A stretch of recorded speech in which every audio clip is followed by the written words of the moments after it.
Jam 12.37 malam, Aina terdengar bunyi ringis-ringis di dapur. Dia turun perlahan, ingatkan adiknya yang sedang masak.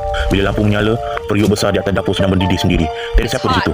Di dalamnya ada spaghetti yang berwarna merah. Bunyi di depan kecil kedengaran. Dia cuba matikan dapur, tapi tombol gas tak boleh gerak. Keesokan hari, dia jumpa buku nota bertulis. Resepi spaghetti warisan Di keluarga. bawahnya ada arahan aneh. Gunakan daging segar dari orang yang Aina gelak kasihan. kecil menyangkakan ini prank. Tapi di halaman terakhir tertulis namanya dengan darah kering. Tapi bila dia buka peti sejuk, ada daging merah dalam bekas kaca. Labelnya Afiq, nama adik yang tak pulang semalam. Kau rasa aku sedap kan? Suara itu datang dari dalam periuk. Uap panas membentuk wajah Afiq tersenyum dengan gigi berdarah. Rahsia keluarga mesti dijaga. Kenapa kau habiskan aku? Berdiri di luar bilik, muka seperti Afiq.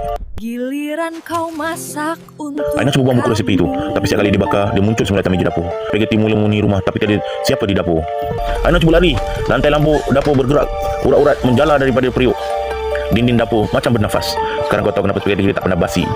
Pagi menjelang, rumah Aina sunyi. Di meja makan terhidang sepiring spaghetti merah yang berasap. Resepi seterusnya daging anak sendiri. Di bawahnya terlukis gambar tangan Aina tanpa tubuh.